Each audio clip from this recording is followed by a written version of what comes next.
En el debut de Juan Antonio Pizzi, Chile no logró vencer a la selección de Argentina. Esta es una edición especial de Fútbol como en Casa, donde realizaremos un análisis en profundidad de este encuentro eliminatorio. Los invitamos a sumarse a nuestra pizarra de Fútbol como en Casa, sin cagüines, sin farándula, 100% fútbol. Hola Matías, cuéntanos, ¿cómo se pararon los equipos en este regreso eliminatorio? Hola César, primero que nada repasemos la formación titular de Chile en el debut del técnico Juan Antonio Pizzi. Primero que nada, el capitán y arquero de nuestra selección, Claudio Bravo, que alcanzó el récord de 100 partidos al frente de la Roja, algo sumamente valorable en la carrera de este gran arquero chileno.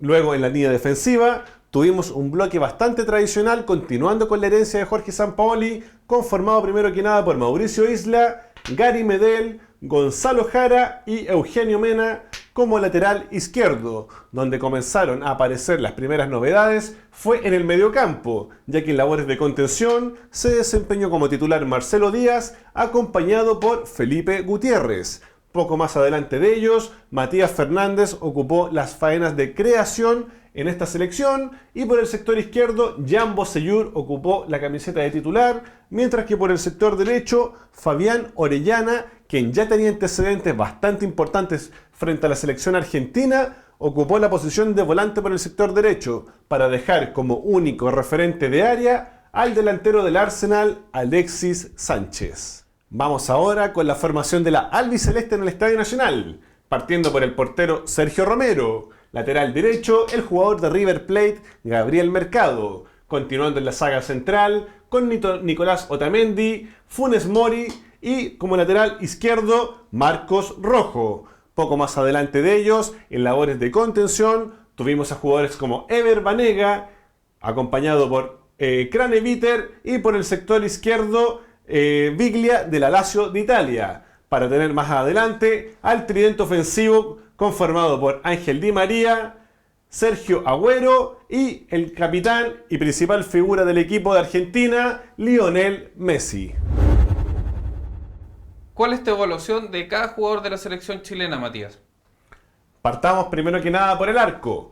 Claudio Bravo, a diferencia de otros encuentros eliminatorios donde tuvo mucho trabajo en la zona defensiva de Chile, en este partido fue muy poco y por lo mismo muy ingrata la labor del capitán chileno. ¿Por qué? Porque Argentina no solamente logró dar vuelta tempranamente el resultado que en un principio era adverso, sino que después en gran parte del compromiso prácticamente no se aproximó a la portería de Claudio Bravo.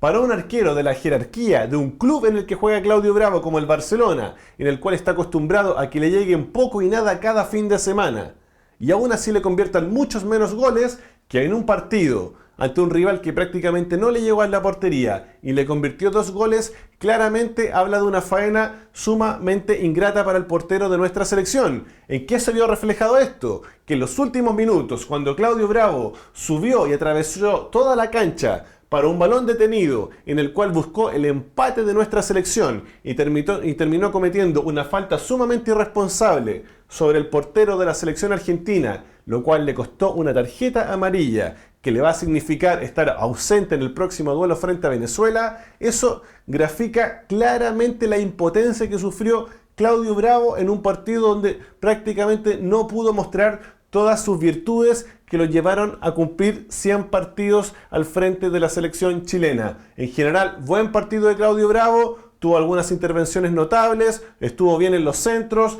muy buen manejo con los pies como es habitual en él, se apoyó muy bien con jugadores como Gary Medel y como Gonzalo Jara en la saga, y en general no tuvo mayores inconvenientes. Pero en los goles, tanto de Gabriel Mercado como de Ángel Di María, poco tuvo que hacer el capitán chileno gracias a la gran jerarquía de los remates de los jugadores trasandinos y a la pasividad de su defensa.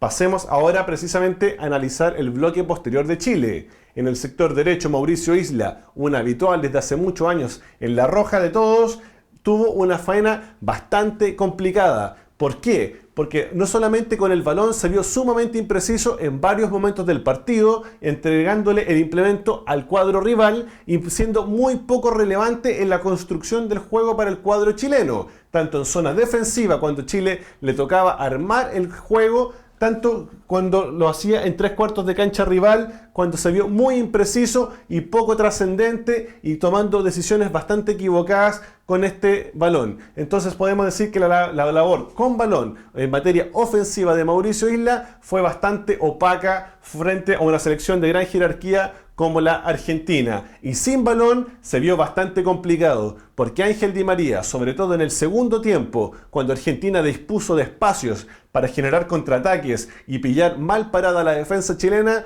muchas veces precisamente el flaco, el jugador del PSG de Francia, aprovechó las espaldas de Isla cuando este estaba parado en mitad de cancha o incluso en zona ofensiva chilena, y precisamente fue Di María quien comandó muchas de estas acciones de peligro, aprovechando la ausencia del jugador chileno en esta zona. En general podríamos resumir que la presencia de Mauricio Isla fue bastante opaca en ambos planos, defensivo y ofensivo, frente al cuadro argentino. Pasando a la saga central, Gary Medel nos tiene acostumbrado hace ya casi una década a ser, si no el mejor, uno de los grandes baluartes de esta selección durante todos estos años al frente de la misma. Cuando Claudio Bravo no ha sido el capitán, le ha tocado a Gary Medel asumir esa responsabilidad, y con justa razón, porque el día de hoy fue por lejos en la defensa chilena el jugador que logró imponer sus términos, tanto físicos como técnicos como tácticos, frente a grandes delanteros trasandinos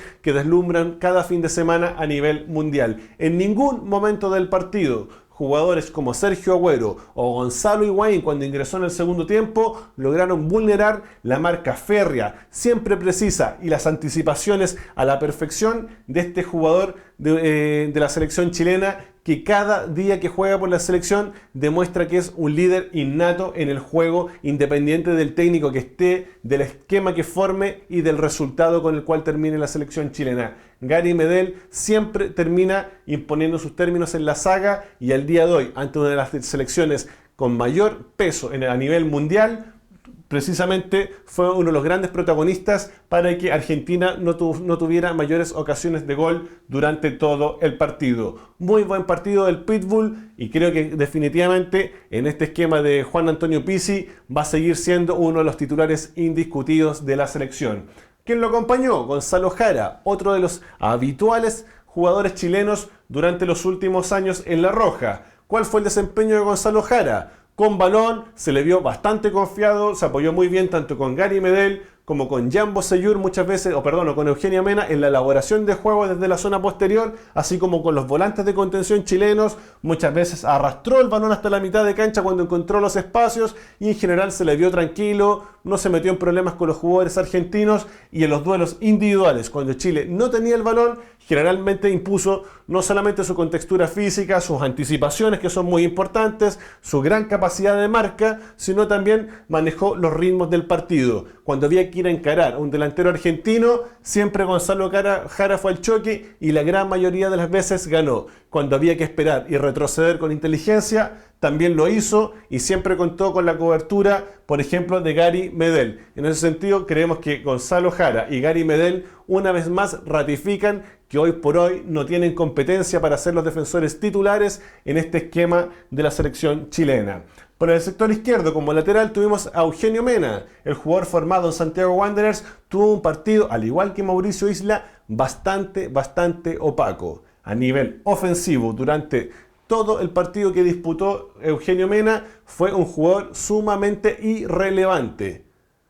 ¿Por qué? Porque si bien Messi fue un jugador que no se limitó a desplazarse por el sector derecho del ataque trasandino, sino que se movió, como todos pudimos ver, por amplios sectores del campo de juego, Eugenio Mena casi nunca logró pasar por las espaldas de Jan Bosellur, incluso cuando el resultado favorecía a Argentina durante largos minutos del partido, y en ese sentido la proyección, ya sea por orden de Juan Antonio Pizzi o por la misma limitación psicológica, podríamos llamar, de Eugenio Mena, no se atrevió a dejar desguarnecida su zona para que Lionel Messi u otros jugadores como el mismo Mercado, que en algunos momentos se proyectaban peligrosamente por el sector derecho, pudieran aprovechar este espacio en la selección chilena. En ese sentido, con balón lo de Eugenio Mena fue bastante limitado, y sin balón podemos decir que definitivamente perdió la marca.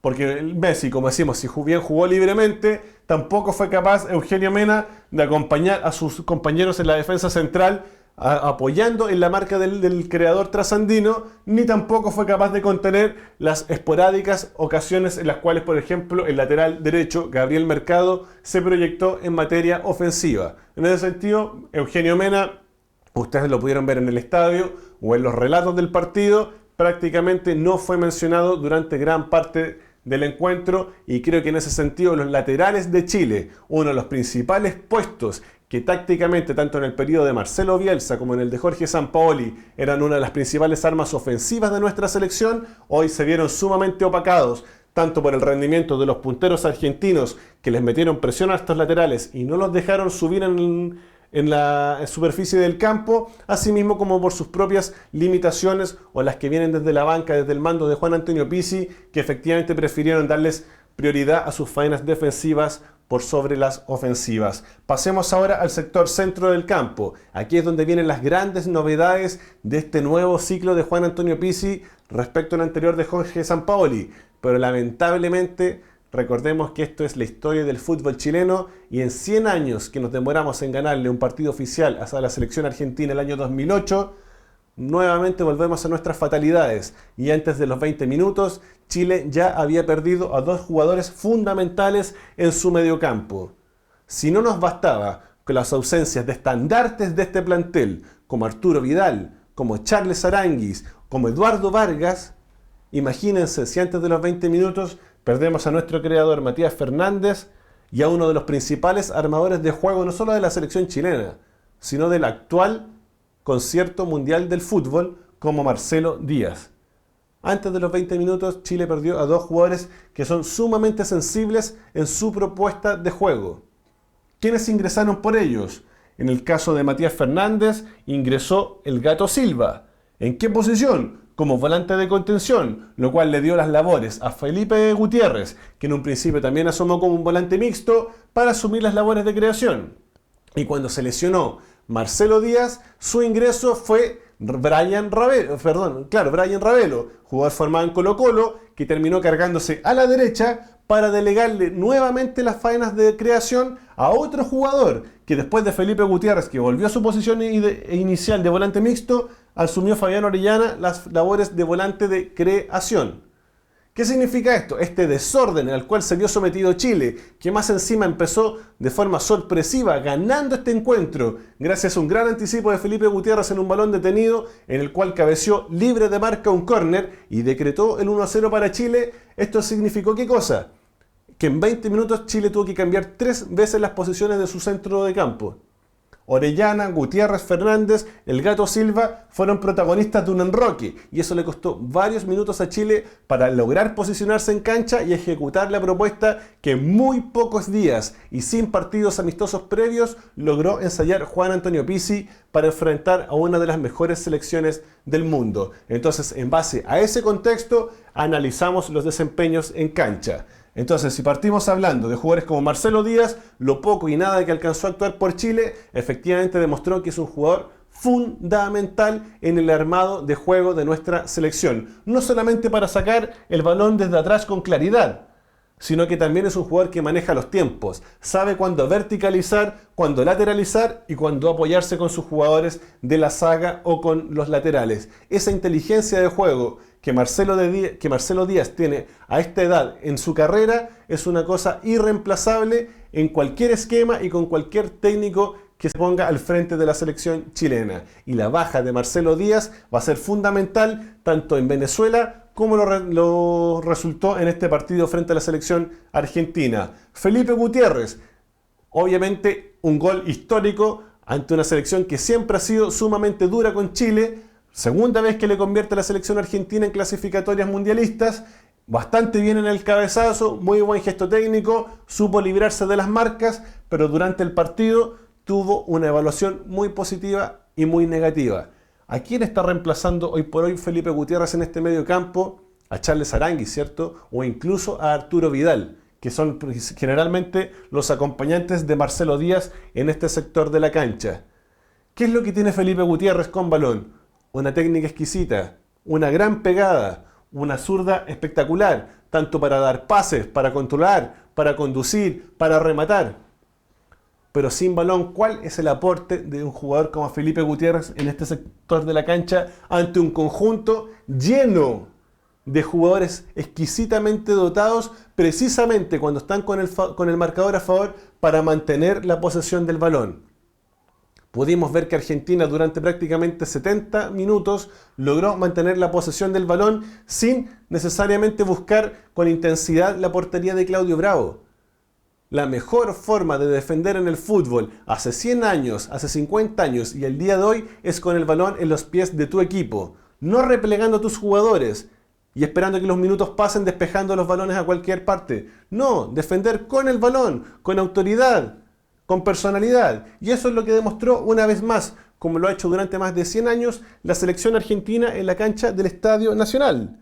Y en ese sentido, jugadores como Felipe Gutiérrez, cuando Argentina te domina en la posesión de balón, pasó a ser varias veces, en varios momentos del partido, un jugador espectador más que un jugador protagonista que participara en la recuperación de balones, que se acercara a los rivales, que marcara con cualidades efectivamente agresivas para recuperar ese balón y que pasara el protagonismo a nuestra selección. En ese sentido podemos decir, Felipe Gutiérrez es un jugador para ser titular en nuestra selección y darle tal vez la responsabilidad de asumir en los próximos años la jineta de un volante mixto o un volante creador, me parece que aún no. Si bien es uno de los mediocampistas más talentosos y más reconocidos actualmente en la liga holandesa, le falta mucho a nivel psicológico en su carácter para asumir hoy por hoy una posición que Charles Aránguiz y Arturo Vidal hace muchos años se ganaron con propiedad, no solamente por sus condiciones técnicas, sino también por la personalidad y el carácter que demuestran para asumir estas funciones en materia defensiva, defender con dientes apretados, y en materia ofensiva muchas veces construir las jugadas y llegar incluso al gol para nuestra selección. Materia pendiente para Felipe Gutiérrez, asumir esta posición, que en el futuro, sobre todo con Juan Antonio Pizzi, que lo conoce desde temprana edad, cuando este jugador jugaba en Universidad Católica, creo que va a tener la confianza del técnico trasandino, pero va en él demostrar el carácter suficiente para empoderarse definitivamente de esta camiseta de la selección chilena. Vamos un poco más adelante, a los pocos minutos que jugó Matías Fernández, para ser concretos, menos de 2 minutos estuvo en cancha el jugador formado en Colo-Colo.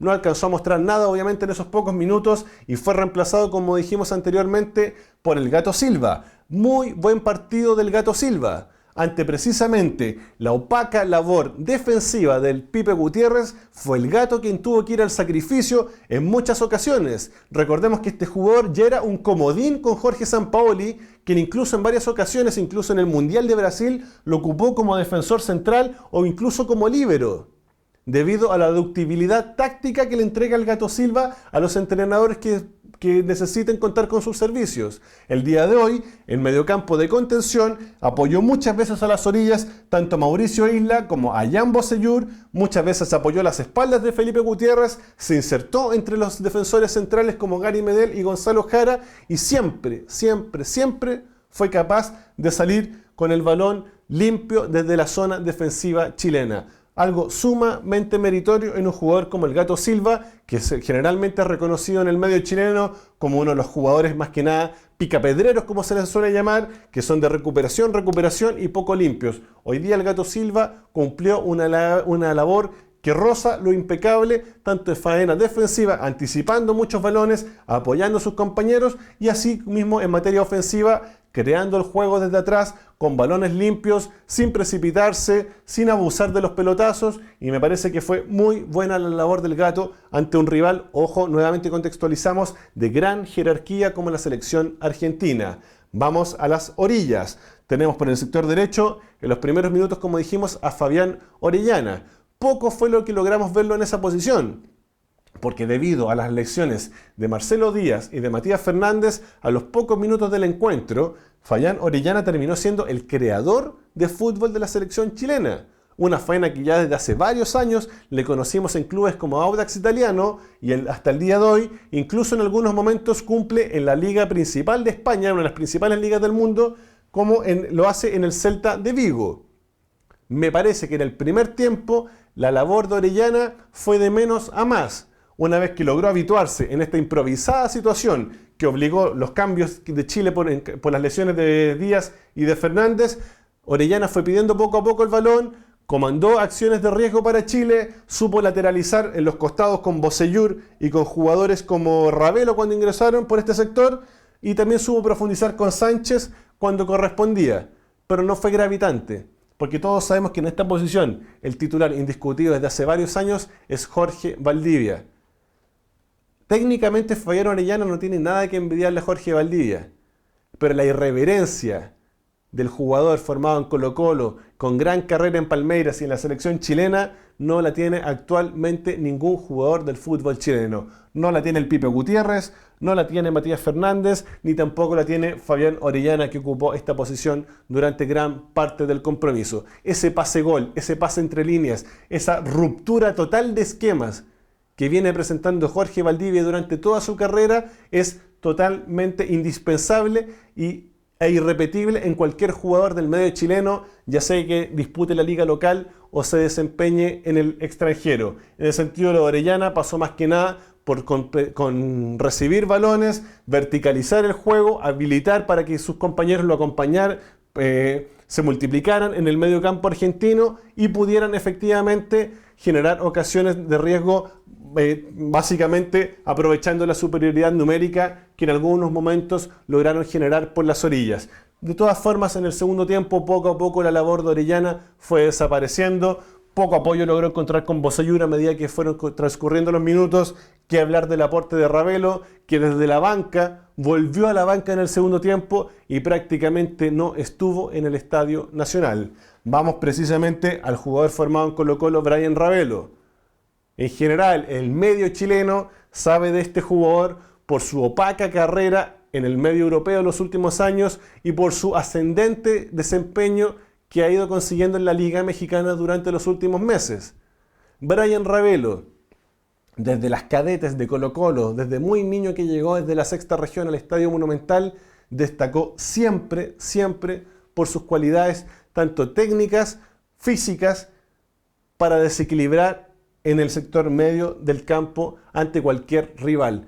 Pero el gran problema de Brian Ravelo, un jugador que ya no es juvenil, que ya es un hombre adulto, que ha tenido experiencia en las selecciones inferiores de Chile y hoy ya es una carta en la selección adulta, pasa netamente, al igual que el Pipe Gutiérrez, por un tema de personalidad.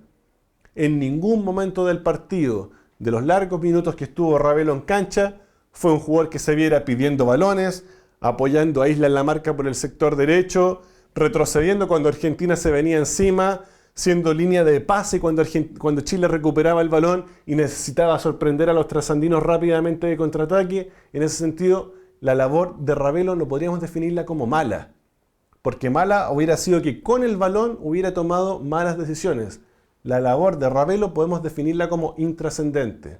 Prácticamente no estuvo en cancha. Juan Antonio Pizzi se dio cuenta de ello y al mismo jugador que incluyó en el primer tiempo decidió reemplazarlo en el segundo. Vamos por el sector izquierdo. Jan Bocellur, el jugador que actualmente defiende la camiseta de Colo-Colo, tuvo un partido bastante complicado. Hablábamos del opaco nivel de Eugenio Mena, tanto en faena ofensiva como defensiva. En ese sentido, fueron pocos balones los que durante todo el partido le llegaron a Jan Bocellur en ventaja para poder desequilibrar frente a la última línea argentina. Ante un gran lateral, un gran defensor por las bandas, como lo es Gabriel Mercado, el jugador de River Plate, Jan Bocellur tuvo poco y nada que hacer. En muchas ocasiones se le vio junto con Eugenio Mena en el último cuarto de cancha defendido por Argentina. Incluso a veces se le acercaban otros jugadores como el Pipe Gutiérrez o Fabián Orellana. Pero esto nunca fue utilizado para realizar movimientos de ruptura en la defensa rival. Generalmente eran pases intrascendentes hacia los lados o pases de apoyo hacia atrás, con los cuales Chile mantenía la posesión del balón, pero no generaba peligro. Y si recordamos que Chile ya antes de los 25 minutos se encontraba en desventaja, podemos decir que durante gran parte del partido ambas bandas no fueron factor para que Chile, por esta zona que con entrenadores anteriores se encontraba el desequilibrio, hoy día en el Estadio Nacional prácticamente no apareció. tanto por su incapacidad y por su falta de decisión para aprovechar estas orillas precisamente, asimismo como por el buen ordenamiento defensivo de Argentina, que no regaló mayores espacios en esta zona y eso le permitió mantener la ventaja hasta el final del partido. Vamos por último con el centro delantero, Alexis Sánchez. Podemos decir que Alexis Sánchez es una de las grandes figuras del fútbol chileno de todos los tiempos. Actualmente figura como uno de los grandes goleadores en la historia de Chile, a pocos goles de alcanzar a Marcelo Salas, el goleador histórico de nuestra selección. Alexis ha jugado en grandes equipos de Europa, como el Udinese, la Juve, el Barça incluso, el Arsenal actualmente. Pero ¿por qué ninguno de estos equipos logra realmente consolidarse y ser un referente? ¿Cuál es el principal problema de Alexis Sánchez con la selección? Uno podrá decir, pero ¿cómo vamos a hablar de un mal jugador si ha hecho tantos goles y está cerca de alcanzar a Marcelo Salas? Sí, pero si revisamos el historial de esos goles de Alexis Sánchez, ¿en qué partidos ha convertido por nuestra selección? Principalmente en partidos amistosos muchas veces. No en partidos ante selecciones de gran nivel. Lo ha hecho ante selecciones de menor nivel, tanto en el concierto sudamericano como en el concierto mundial en partidos amistosos. ¿Cuál ha sido la evaluación muchas veces de los hinchas, de entrenadores, de los mismos compañeros de profesión cada vez que Alexis Sánchez ha defendido la roja desde hace ya largos años? ¿Cuáles son los principales pecados de Sánchez durante la última década al frente del ataque de la roja? Muchas veces exceso de conducción, lo cual habla del individualismo que vive en la cabeza de este jugador del Arsenal inglés. Muchas veces la mala toma de decisiones. Cuando tiene que rematar, solemos verlo dar pases. Muchas veces que tiene que dar un pase a un compañero mejor ubicado, termina rematando sin ángulo. Muchas veces se enfrenta en inferioridad numérica a jugadores rivales en vez de apoyarse y romper líneas sin balón, que es uno de los principales movimientos que tiene que realizar cualquier delantero con sus características en el fútbol moderno. La actuación de Sánchez, si bien no lo podemos culpar por este resultado adverso frente a la selección argentina, fue sumamente opaca. Ya durante la semana se hablaba de la poca confianza del medio en general para que Sánchez asumiera esta labor como único referente de área de la selección chilena. Si bien puede ganar por movilidad, por anticipación, por hambre de gol, por su técnica de definición ante una selección tan experimentada como la Argentina, que estuvo sumamente ordenada en su bloque posterior y que tempranamente se encontró en ventaja, era muy difícil que Sánchez lo lograra. ¿Y qué fue lo que vimos durante todo el partido? Al clásico Alexis Sánchez, que le gusta el ser el protagonista del equipo, juegue a lo que juegue. Y veíamos a Sánchez en media cancha pidiendo balones, recuperando balones por las orillas, y en más de alguna ocasión vimos a Sánchez robándole las responsabilidades a jugadores como el Gato Silva, como Marcelo Díaz o como el Pipe Gutiérrez, pidiendo balones acá. E incluso, que es una situación muy natural en él, pidiendo tiros libres, habiendo tal vez jugadores especialistas que lo podrían haber hecho mejores que él, como por ejemplo el Pipe Gutiérrez, como por ejemplo Fabián Orellana.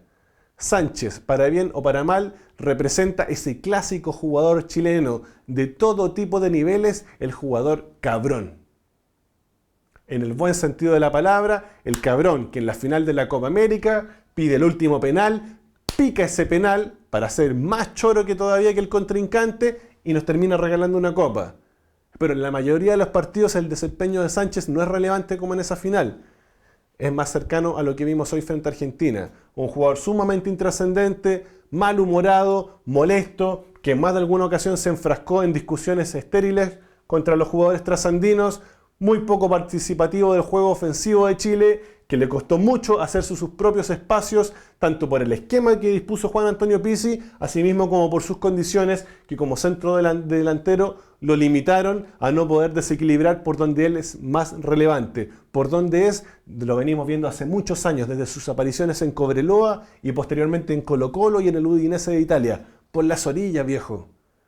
Sánchez es un gran jugador por las orillas con y sin balón. Le gusta tanto la pelota y le gusta tanto estar con ella, que es el jugador que si pierde un balón es capaz, y lo vimos muchas veces, de volver hasta la zona del lateral de su propio equipo para apoyarlo en la recuperación de balón y volver a construir una jugada.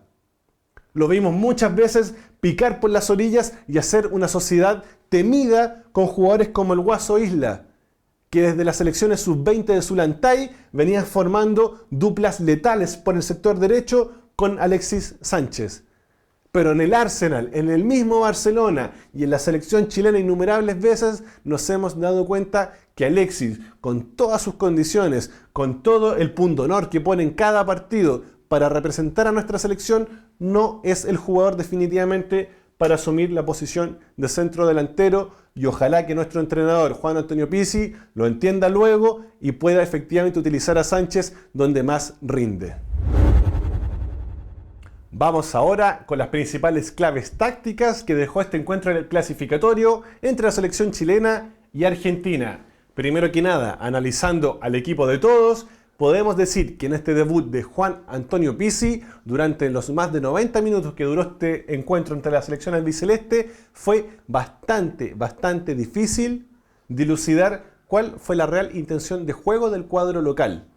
¿Por qué nos referimos a esto? Primero que nada, debemos recordar las importantísimas ausencias que sufrió la selección chilena en su formación titular para este encuentro ante una selección de gran jerarquía como lo es precisamente Argentina.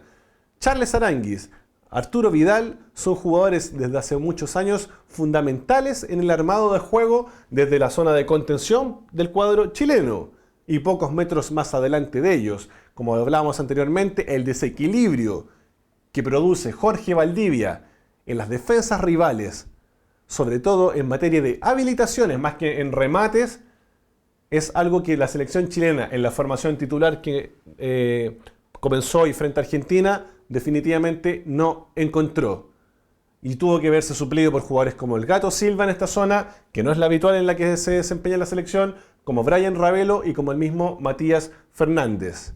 En ese sentido, la propuesta de Chile en la zona donde se arma el juego claramente fue muy distinta a lo que nos tenían acostumbrados hace muchos años los jugadores cuando eran dirigidos por Jorge Sampaoli. Si a eso le sumamos las sorpresivas, inesperadas y malditas lesiones de Matías Fernández y Marcelo Díaz en los primeros minutos del partido, claramente lo poco y nada de tiempo con el que contó Juan Antonio Pizzi para preparar este partido se desdibujó y mucho tuvo que ver con más que nada con un carácter de improvisación más que de planificación en la propuesta de juego de Chile frente a Argentina. Vamos a esperar en el próximo compromiso sumamente relevante frente a una selección sumamente herida como la venezolana que está actualmente en los últimos puestos de la tabla de estas clasificatorias, cuál va a ser la propuesta de nuestra selección con el retorno de jugadores importantes ante una selección de bastante menor jerarquía que la Argentina y ambos con la necesidad de puntos para poder escalar posiciones en estas clasificatorias, lo cual nos habla probablemente de un partido abierto con muchos espacios, en algunos momentos que puede ser de ida y vuelta y que muy probablemente el primer conjunto que logre convertir un gol probablemente va a terminar quedándose con este compromiso. Mientras tanto volvemos al duelo contra Argentina. Rescatamos principalmente la intención de juego de Chile, de ser un cuadro protagonista, de manejar la posesión del balón, de ser un cuadro con la personalidad, el carácter y la calidad suficiente para partir construyendo las jugadas desde la zona defensiva.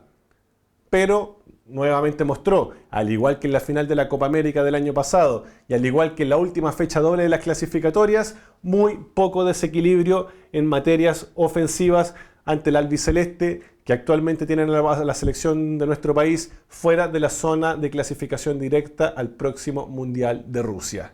Pasemos ahora a otra clave del encuentro, la gran inteligencia táctica con la cual Argentina manejó el compromiso. Si recordamos que Argentina ya antes de los 25 minutos, con los dos cambios que había sufrido Chile y más encima dando vuelta rápidamente el marcador, con los goles de Mercado y de Di María, nos damos cuenta que la labor que realizó Argentina durante todo el resto del partido fue sumamente inteligente. Lo dijimos hace algunos minutos atrás, la mejor forma de defender en el fútbol, así como en cualquier deporte colectivo con balón, siempre va a ser con este implemento en tus pies o en tu posesión. Y Argentina lo hizo de esa forma.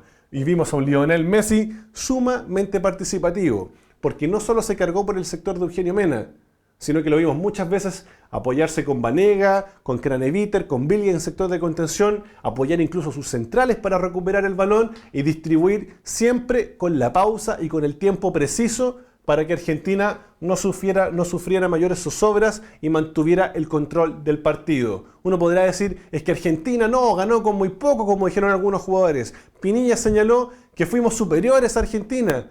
No fueron superiores a Argentina en ningún momento. Argentina controló el ritmo del partido a su conveniencia. Y en ningún momento, si bien Argentina no se aproximó mayormente a la portería de Claudio Bravo, una vez que logró la ventaja en el marcador, tampoco lo hizo Chile. Tampoco lo hizo Chile. ¿Y quién era el que iba ganando? Argentina. ¿Y cómo defendió Argentina? Con el balón en los pies de los que saben. Y muchas veces, si no era Messi, era Di María, el mismo Agüero, o en el segundo tiempo Gonzalo Higuaín, quienes comandaban los contraataques argentinos, y la idea no necesariamente tenía que ser alcanzar la línea de fondo, un remate al arco o un centro al área. No, mantener el balón lo más alejado de tu propia portería. Recordemos que Argentina tuvo un pésimo comienzo en estas clasificatorias, sumamente alejada de los primeros puestos como es su tradición. ¿Y qué era lo que necesitaba en Chile? Puntos. Argentina no nos vino a golear, no nos vino a masacrar, no vino con ese ánimo revanchista que muchos esperaban por la final de la Copa América.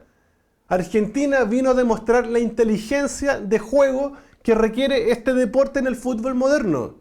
Si nosotros contextualizamos que la gran mayoría de los jugadores chilenos y la gran mayoría de los jugadores argentinos juegan en las principales ligas europeas, y en marzo, a fines de marzo del 2016, se encuentran en las etapas finales de estas respectivas ligas, con el físico jugando al límite, varios sumamente desgastados, con centenas de minutos acumulados de partidos en su cuerpo, largos viajes por toda Europa e incluso ahora a otro continente para esta fecha clasificatoria. El partido que uno tenía que esperar de Argentina era un partido de ida y vuelta, regalándose en zona posterior, generando vértigo por las orillas, mandando una infinidad de centros al área para buscar al Kun Agüero o a Gonzalo Higuaín. No, ni sus jugadores ni los de Chile están en esta temporada, en este momento, adaptados o adecuados para cumplir esas funciones. Argentina, su apuesta con el balón y con el marcador en su posesión, se dedicó a administrar los tiempos del partido. Y muchas veces uno ha escuchado la frase, y si no se las decimos nosotros como fútbol como en casa, el fútbol no es un juego, en el fútbol moderno, no es un juego de velocidad, es un juego de velocidades. ¿A qué me refiero con esto? Es quien administra con el criterio suficientemente adecuado los ritmos que el partido requiere de acuerdo al marcador y a los objetivos de cada uno de los equipos. Y el objetivo de Argentina era sumar para meterse en zona de clasificación. Lo logró y lo logró con justos merecimientos. Con el balón en sus pies, administrando los tiempos, con los jugadores que saben dominando las acciones y en ese sentido haciendo a Chile ver un equipo mucho más inmaduro y mucho más efectivamente inexperto, luego debido a esta nueva conducción técnica, corriendo muchas veces detrás del balón, corriendo hacia su propio arco en muchas ocasiones en igualdad e incluso inferioridad numérica frente a los jugadores trasandinos, y vimos a estos precisamente no buscar el desequilibrio, sino simplemente que Chile se reordenara y alejar el balón lo más posible del arco rival. Lo vemos muchas veces en las ligas chilenas.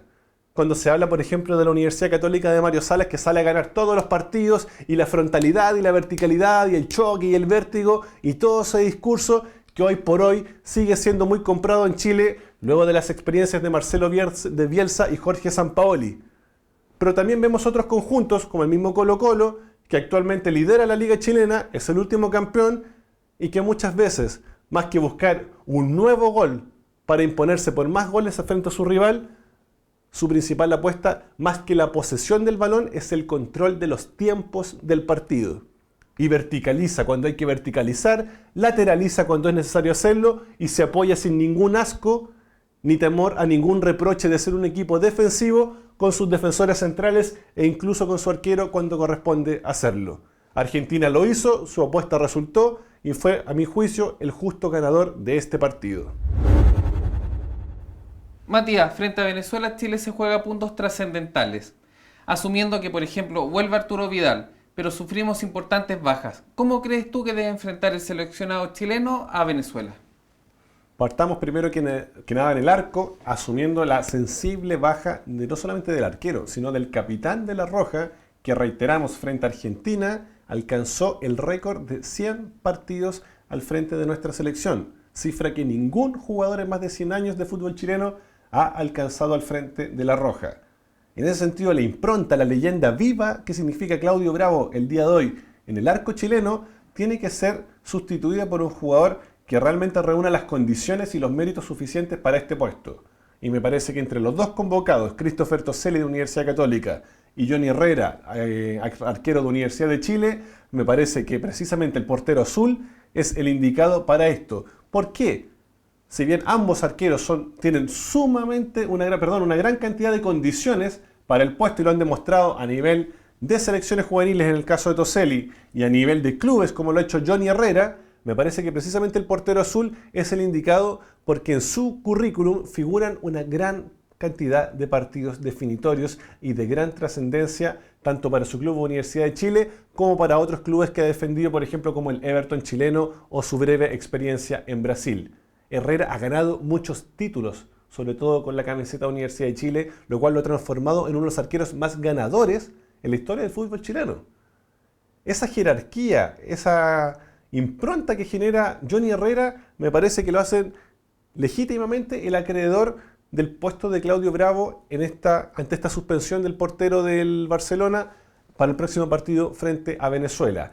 En la saga, personalmente mantendría la misma línea de 4 que utilizó Juan Antonio Pizzi frente a Argentina, siguiendo un poco con la herencia ya de Sampaoli de hace varios años atrás, con Mauricio Isla, Gary Medel, Gonzalo Jara y por el sector izquierdo con Eugenio Mena. Anticipábamos hace minutos atrás que el partido de Venezuela ante un equipo sumamente herido que marcha en las últimas posiciones de las clasificatorias, aún con muchos partidos por disputar, le obligan al cuadro local a salir con mucha agresividad y con mucho volumen de ataque a buscar al cuadro chileno.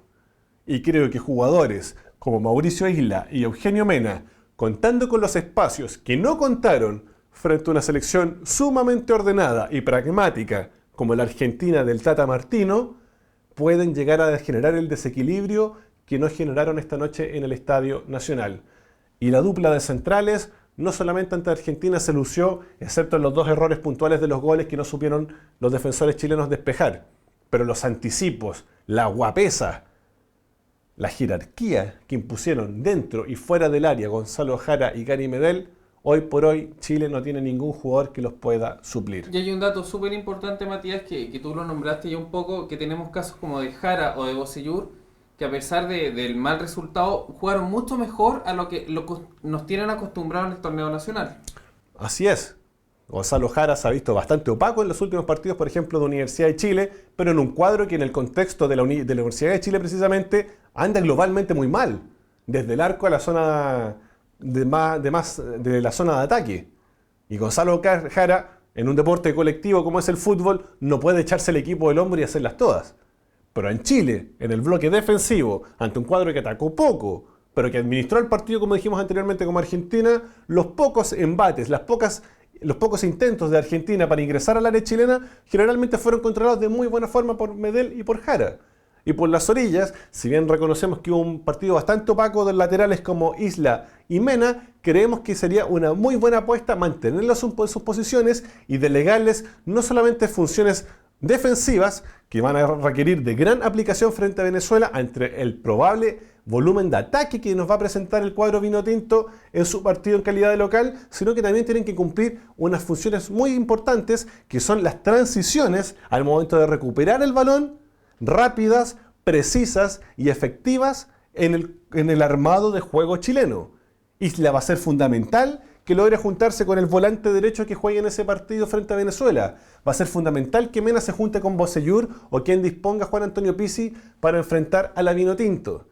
Si Chile logra generar sociedades por las orillas, que es un concepto y y una táctica que ha venido utilizando de forma muy correcta y muy productiva hace ya largos años, desde la llegada, por ejemplo, de Marcelo Bielsa a nuestra selección, Chile tiene grandes posibilidades de traerse una vez más 3 puntos desde Venezuela.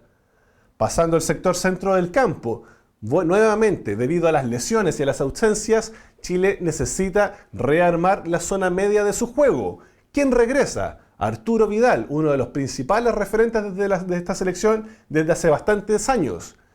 Pero ante la ausencia de un armador de juego como Marcelo Díaz o de Charles Aranguis, que recién está reintegrándose a los entrenamientos del Bayer Leverkusen ante una grave lesión que sufrió el año pasado, ¿quién debiera ser el compañero ideal del Rey Arturo? El Gato Silva. Estamos hablando que Venezuela no es Argentina. Estamos hablando de la necesidad de Venezuela de salir a buscar a Chile y quedarse con los puntos en calidad de local en una de sus últimas opciones por remontar en esta tabla de las clasificatorias que están sumamente competitivas. Y en ese sentido, si el Gato frente a Argentina mostró muy buena ubicación, muy buena anticipación, una gran jerarquía en los duelos individuales, imponiéndose en incontables ocasiones a los jugadores argentinos y con el balón a los pies, siendo muy criterioso y muy preciso para entregar el balón a sus compañeros y no nuevamente al rival, me parece que por lejos, hoy por hoy, ante las ausencias obligadas de Chile y ante el rendimiento del Gato, este jugador tiene que ser sí o sí el compañero de Arturo Vidal en el centro del campo chileno. Delante de ellos, otra incógnita más, no está Valdivia. No va a estar Fernández. ¿Cuáles son las opciones? El Pipe Gutiérrez. El mismo Brian Ravelo que disputó algunos minutos más cargado por el sector derecho frente a Argentina. ¿Y qué más tiene Chile? Fabián Orellana tal vez. ¿Por quién se la jugarían ustedes? Todos estos 3 jugadores de características muy distintas. A juicio personal, creo que quien debiera asumir esta función debiera ser el exjugador de Audax Italiano, Fabián Orellana. ¿Por qué por sobre el Pipe Gutiérrez? ¿O por qué por sobre Ravelo? Personalidad primero que nada. Si bien tiene buena pegada, igual que el Pipe Gutiérrez, es un jugador que se maneja mejor con ambos perfiles. Hemos visto, sobre todo en la carrera en Audax Italiano de Fabián Orellana, convertir varios goles tanto con pierna derecha como con pierna izquierda. Y recordando siempre que en el partido con Venezuela es probable que en la contra Chile logre tener espacios importantes, Fabián Orellana, actualmente en el Celta de Vigo, ha demostrado ser un muy buen conductor del equipo y sobre todo un muy buen finiquitador de jugadas de ataque. Y me parece que el momento de Fabián Orellana, la selección, ante la carencia de jugadores en su posición como Matías Fernández y como Jorge Valdivia, encuentran en un muy buen momento a Orellana para ocupar esta faena y ser un jugador tanto habilitador, rematador, como un jugador con el criterio y la edad y la madurez suficiente para administrar de los tiempos del juego, que es una madurez que tal vez hasta el día de hoy no tiene Felipe Gutiérrez, ni mucho menos Brian Ravelo. Vamos por el sector izquierdo. Frente a Argentina jugó Jan Bosellur. Independiente del rendimiento del actual lateral izquierdo de Colo-Colo, que la selección de Pizzi juega como volante por el sector izquierdo y en algunos momentos incluso como un puntero por la misma zona, me parece que el jugador más apropiado para ocupar esta posición del campo en el partido, en el contexto que se va a disputar frente a Venezuela, es el jugador Felipe Gutiérrez. Si bien no tiene las características propias de un lateral como Jan Bosellur, que desde hace ya largos años viene ocupando esta plaza en la selección chilena, me parece que Felipe Gutiérrez le va a dar dos factores muy importantes al mediocampo chileno. Punto 1, la pausa. Que en un partido que se prevé de mucho vértigo, si Chile logra controlar no solamente las acciones del juego, sino imponerse en el marcador, va a ser muy importante la posesión que logre realizar Felipe Gutiérrez, tanto por el sector izquierdo como por todo el frente medio del mediocampo del tanto chileno como venezolano. En ese contexto, la pegada también en los tiros libres, en los balones detenidos del Pipe Gutiérrez puede ser fundamental. No está en Valdivia, no está en Fernández, no está en Marcelo Díaz. Estamos hablando de jugadores que efectivamente son relevantes al momento de los balones detenidos y el Pipe Gutiérrez ha demostrado en su carrera que es precisamente una carta, sobre todo con su pierna zurda, de una gran posibilidad de gol. Porque Alexis Sánchez, en balones como los que pidió ante Argentina y muchos otros en su carrera, si bien algunos han terminado en gol, la gran mayoría han terminado en ocasiones despilfarradas para Chile, y creo que en un partido tan importante como el que se viene el próximo martes frente a Venezuela, no se pueden seguir desperdiciando esas ocasiones de gol. Y por el sector derecho, me parece que si bien estamos proponiendo a Fabián Orellana que ocupe el sector de volante de creación, en este sector tal vez una muy buena opción para que ocupe esta plaza podría ser un jugador ampliamente conocido por el Juan Antonio Pizzi, Fernando Meneses. Especialista en esa zona, jugó a grande rendimiento en Colo-Colo, en la Universidad Católica, en Cobreloa, y actualmente lo hace en México como titular en muchas ocasiones y muy bien evaluado por los medios mexicanos. Es un jugador de experiencia, algo que carece por lo general en el mediocampo chileno.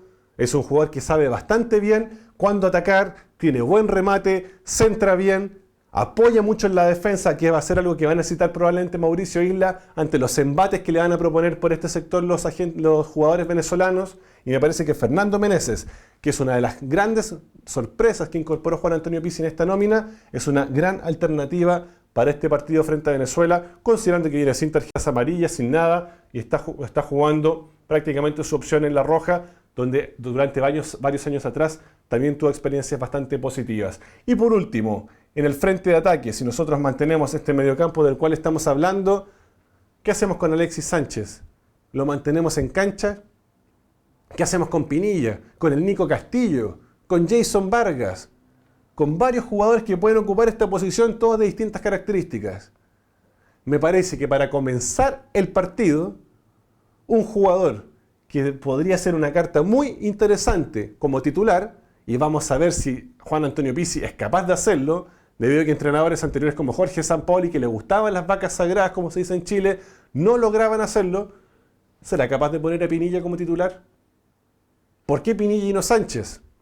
Si hablamos que Chile probablemente se vea sometido a un gran asedio del cuadro venezolano, quien en calidad de local va a salir a jugarse todas sus fichas para sumar por fin puntos en estas clasificatorias, ¿no sería bastante importante, por ejemplo, que Chile pudiera contar con un jugador que pivotee estos balones que le van a llegar probablemente de contraataque, o los despejes de la defensa chilena, o jugador que aguante balones, que sea capaz que reteniendo la posesión de balón en líneas ofensivas, bien lejos del arco, probablemente defendido por Johnny Herrera, permita que el mismo conjunto chileno salga de su zona defensiva y sume jugadores en el mediocampo llanero para acompañar una acción de ataque que se pueda realizar?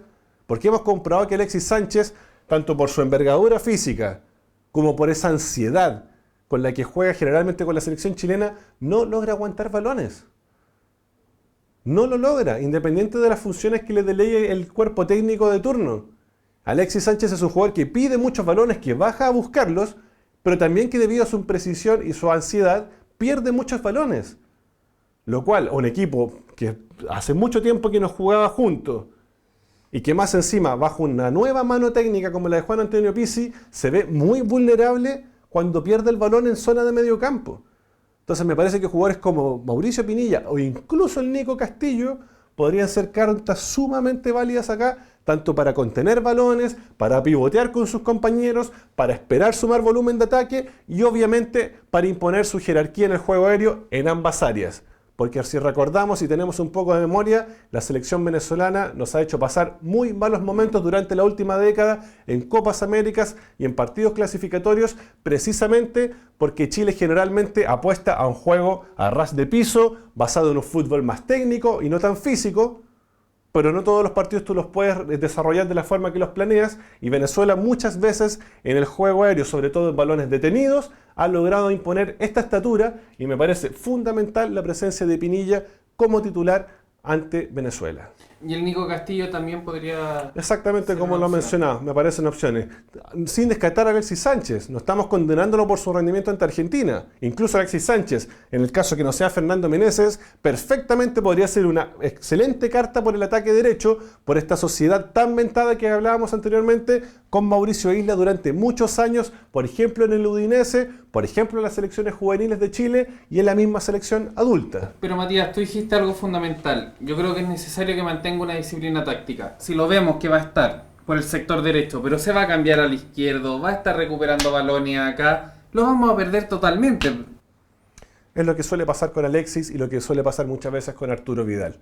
Ojalá estos jugadores, que ya no tienen 18 o 20 años cuando estaban bajo el mando de Zulantay, sino que ya son referentes de la selección, son jugadores que ya pasaron a la historia luego de ganar nuestra primera Copa América. Me parece que ya es el momento que ocupen un término muy bien utilizado por ti: disciplina táctica. Sobre todo si de la boca para afuera en conferencias de prensa dicen que están a muerte con el nuevo proceso de Juan Antonio Pizzi. Eso no se demuestra en una sala de prensa, se demuestra en la cancha. Y si a ti te dan funciones para que tú logres demostrar todo tu potencial de juego, defendiendo la camiseta más importante de tu país, que es la de la selección, aprovéchalo y juégate la muerte. Pero no quieras hacerlas todas, porque muchas veces los peores partidos de Arturo Vidal son precisamente cuando quiere hacerlas todas. Muchas veces los peores partidos de Alexis, como lo fue el día de hoy frente a Argentina, son cuando Alexis quiere estar en todas las posiciones y se mete en las responsabilidades de sus compañeros. Y pasaba muchas veces que molestando acá dejaba sin delantero al equipo. Exactamente. Que sacaba a Chile con recuperar el balón y salir rápidamente a posicionarse en campo argentino si no habían precisamente referentes rojos para mantener esta posesión del balón y generar más peligro más cerca de la portería defendida por Romero. Y en ese sentido, nosotros no somos partidarios de la rigidez táctica de cada jugador en una sola posición. Obviamente nosotros conocemos que desde la época de Zulantay, al mando de la Roja Sub-20, grandes jugadores como el mismo Guaso Isla se caracterizaron por su polifuncionalidad, que eran capaces de cumplir distintas pegas en distintos sectores del campo, pero que eso no se traspase a un desorden, que no se traspase a lo que hablamos anteriormente en un chilenismo muy común, que es el cabronazgo en cancha. Que cuando mis compañeros no rinden, yo quiero hacer la pega de todos mis compañeros para lucir yo personalmente. Muy pocas veces a jugadores como a Vidal o Alexis Sánchez eso le ha significado réditos a nivel individual, tanto a nivel de selección como a nivel de clubes. Y me parece que es un gran desafío para Juan Antonio Pizzi, tanto frente a Venezuela como en el resto del proceso clasificatorio, imponer su don de mango en el camarín y que se acaben precisamente estos liderazgos que en algunas ocasiones pueden resultar bastante nocivos para el funcionamiento de nuestra selección. Y lo peor, creo yo, y un gran reflejo de lo que pasa con Alexis, que le hemos visto que sus mejores partidos en el Arsenal es cuando es un jugador ordenado, que va por la banda, recupera, entrega rápidamente, está encarando acá, dispara al arco cuando hay que disparar. Y cuando no juega así, el entrenador lo saca. ¿Cuántas veces Sampaoli reemplazó a Alexis o Arturo? Ese es un gran dato. El próximo duelo eliminatorio de la selección chilena será frente a Venezuela, cuando la enfrente como visitante el día martes 29 de marzo. Llegó el momento de la pregunta de la semana. Debido al opaco rendimiento de Alexis Sánchez como centro delantero, ¿quiénes ustedes creen debe ocupar esta plaza en el juego? Los invitamos a dejar sus respuestas y sus comentarios. Y no olviden, si les gustó este video, denle un me gusta y suscríbanse a nuestro canal. Nos vemos pronto. Adiós.